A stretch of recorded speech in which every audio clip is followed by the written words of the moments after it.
Welcome to homework. Okay, I hate to say it, but this question doesn't present you with an opportunity to give the correct answer. That is, none of the answers provided are correct.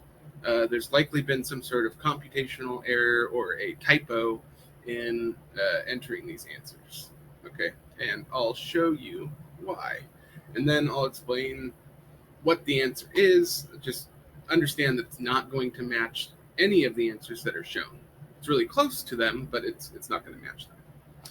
Okay, so the whole idea of this equation, or of this problem, is that you have graphed the natural log of k versus 1 over t and ended up with a plot where you start at like negative 5.14 and increase positively with a slope of 2,754. Okay, so what is the meaning of this and how do we relate it to delta G? How do we relate it to delta S, delta H, right? So what we need to know is the following, right? K equilibrium, recall, is equal to E raised to the negative delta G over RT. Okay, which implies that the natural log of K, due to log rules, is just equal to negative delta G over RT, right? Seems good. Now, recall that this can also tell us about delta H and delta S because delta G equals delta H minus T delta S, right? Okay. So it's also true that the natural log of K is equal to negative delta H over RT plus T delta S over RT.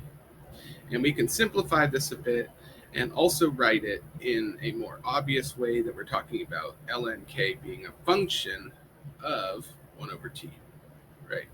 So this is like f of x, right? Think of it like that. I'm not saying multiply by 1 over t, I'm saying ln k is a function of 1 over t.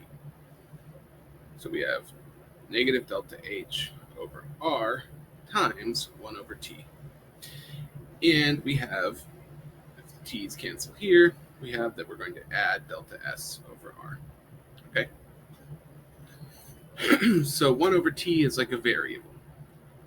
And notice that this looks familiar. This looks like it's f of x equals mx plus b. This is the equation of a line, right? So the b, the intercept, is our delta s over r. And the m, what's multiplied by the variable, remember 1 over t is a variable, then m, the slope, is negative delta h over r, right?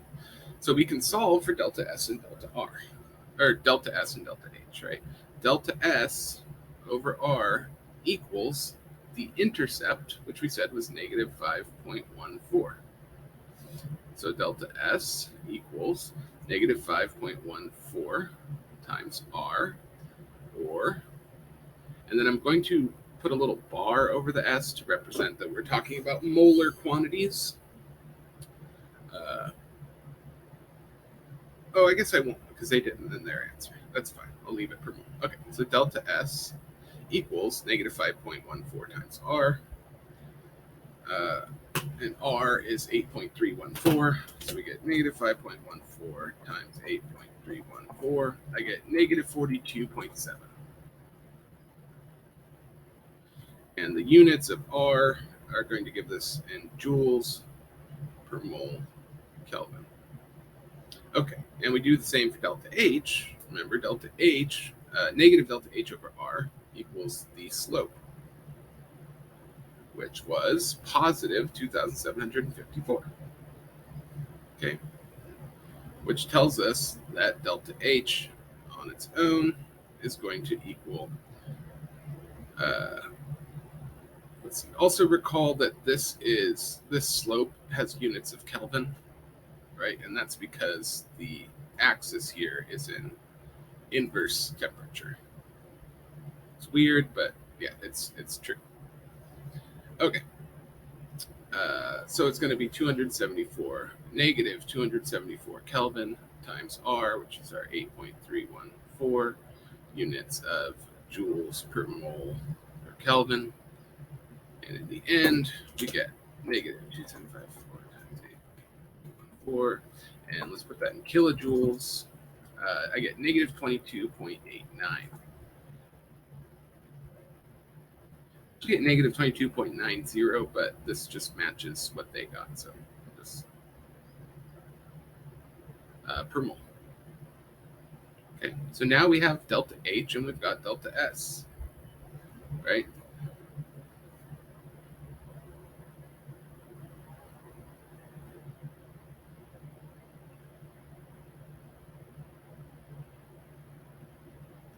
Finally, right, we can, so this matches, this is the only one that matches A, right? Answer A. And we can double check real quick by proving that we get the right delta G. So we're just going to use that same equation we did earlier. Delta G equals, remember this is delta G naught, which means at T equals 298.15 Kelvin. Okay. We're going to get delta G equals negative 22.89 kilojoules per mole. That's delta H. Minus T delta S, so 298.15 times our negative 42.7, which altogether, so negative 22.89 minus 298.15 times 42.7.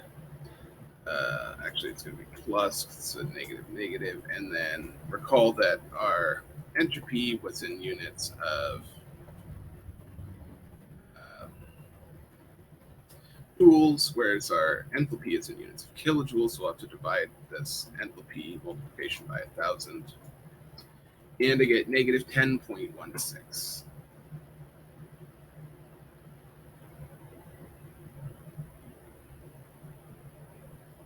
Okay, so now we've got our delta H, our delta S, our delta H, and our delta G.